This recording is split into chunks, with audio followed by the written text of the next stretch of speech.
জুলাই সনদ বাস্তবায়ন, বিএনপির অভিযোগ সহ সার্বিক বিষয় আলোচনা করতে এই মুহূর্তে রাজধানীর পুরানা পল্টন থেকে আমাদের সাথে যোগ দিয়েছেন জাতীয় নাগরিক পার্টির যুগ্ম আহ্বায়ক মুজাহিদুল ইসলাম শাহীন।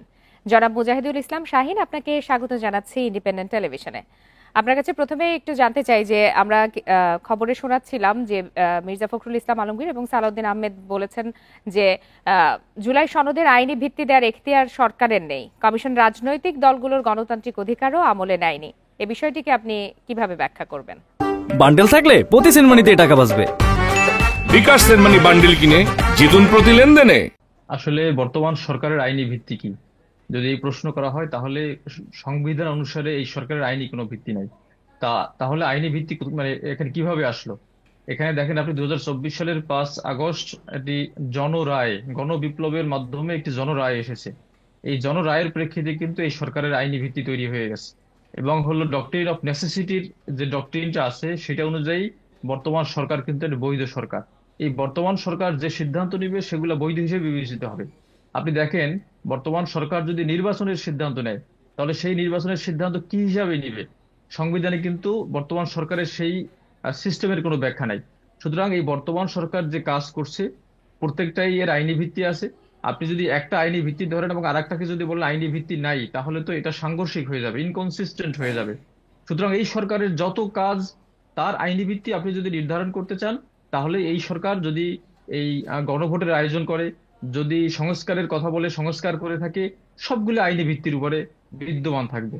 আমরা মনে করি যে এই সরকার গণবিপ্লবের সরকার, বিপ্লবী হলো তার ম্যান্ডেট এবং সেই ম্যান্ডেটের মাধ্যমে তিনি কিন্তু সবগুলো সিদ্ধান্ত নিচ্ছেন এবং নিয়ে যাচ্ছেন। এবং তিনি যে সিদ্ধান্ত নেবেন জনগণ তা মেনে নেবে, জনগণের উপকারের জন্যই হবে বলে আমরা বিশ্বাস করি। বিশেষ করে এই যে গণভোটের সিদ্ধান্ত এবং সংস্কারের সিদ্ধান্ত এবং ঐক্যমত্য কমিশনের যে সিদ্ধান্ত আছে এটা বাস্তবায়ন করার দায়িত্ব সরকারের এবং সেই জনরায়ের ম্যান্ডেট নিয়েই কিন্তু সরকার সেটা করতে পারে। জি, কিন্তু এক্ষেত্রে তো এই যে দীর্ঘ 9 মাস ধরে ঐকমত্য কমিশনের আলোচনা চললো সমস্ত রাজনৈতিক দলের সাথে, এরকম যখন সনদ স্বাক্ষরিত হবে বা ঘোষণা করা হবে সেই সময় এসে এত বিভক্তি কেন? ঐক্যমত্য কমিশনে কিন্তু বিএনপি সহ অন্যান্য দলগুলো তাদের মতামত দিয়েছেন এবং সেখানে কিন্তু অনেকেরই বক্তব্য ছিল যে এইগুলো মৌলিক সংস্কার, এগুলো করতে হবে। এই সংস্কার যদি না হয় তাহলে এই বিপ্লবের কোনো মানেই আসে না। সুতরাং বর্তমান সময় এসে যদি ঐক্যমত্য কমিশন যে সিদ্ধান্ত দেয় সবার সাথে আলোচনা করে, তাহলে আমার মনে হয় যে ঐক্যমত্য কমিশন সমস্ত রাজনৈতিক দলের পালস বুঝতে পেরে এবং জনগণের উপকার কোনটা হবে সেইটা মেনে নিয়ে তারা কিন্তু সিদ্ধান্ত দিচ্ছেন। একটা রাজনৈতিক দল কি বললো তার চেয়ে বড় বিষয় হলো বাংলাদেশের জনগণের জন্য কোনটা মানে ভালো হবে, কোনটা উপকৃত হবে জনগণ।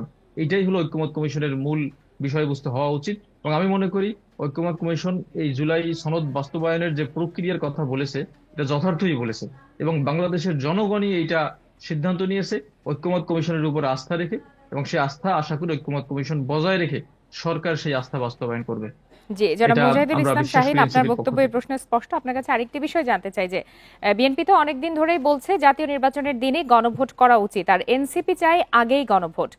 এই দাবি আসলে কিভাবে, কার দাবি পূরণ করা যাবে বলে আপনি মনে করেন? দেখেন, গণভোটে এক দুইটা প্রশ্ন হবে, এই এক দুইটা প্রশ্নের মধ্যে হ্যাঁ এবং না টিক দেওয়ার বিষয়। এখানে পোলিং এজেন্ট লাগে না, এখানে বিশাল গভর্নমেন্টের কোনো খরচেরও বিষয় না। সুতরাং সরকার যদি বিভিন্ন উপজেলায় বা বিভিন্ন এরিয়াতে কিছু বুথ করে মানুষজনকে ডেকে বলে যে এই সংস্কারে আপনি একমত কিনা, এই সংস্কারটা হতে পারে কিনা, তাহলে মানুষজন মতামত হ্যাঁ না ভোট দিতে পারবে। এবং এই হ্যাঁ না ভোটের কিন্তু বাংলাদেশের ইতিহাস আছে এবং এ পর্যন্ত 3বার বাংলাদেশে হ্যাঁ না ভোট হয়েছে। সুতরাং আমি মনে করি এটা হানা ভোট নির্বাচন কমিশনের জন্য বাস্তবায়ন করা বা আয়োজন করা আহামরি বড় কোনো সমস্যার বিষয় না। এটা চাইলে আগামী নির্বাচনের আগেও এই হানা ভোট করা সম্ভব এবং তাতে সুবিধা হবে যে মানুষজন কি চায় এই বর্তমান সরকার থেকেই সেটা কিন্তু তিনি বুঝতে পারবেন এবং যেগুলো বাস্তবায়নযোগ্য সেগুলো বাস্তবায়ন করেও তারা যেতে পারবেন। আমরা মনে করি দলীয়ভাবে এই ভোট আয়োজনের ক্ষেত্রে বড় কোনো বাধা না এবং জনগণ স্বতঃস্ফূর্তভাবে এই ভোটে অংশগ্রহণ করবে, যেভাবে 5 আগস্ট তারা বিপ্লবে অংশগ্রহণ করেছে। জনাব মুজাহিদুল ইসলাম শাহীন, আপনাকে অসংখ্য ধন্যবাদ আমাদেরকে সময় দেওয়ার জন্য।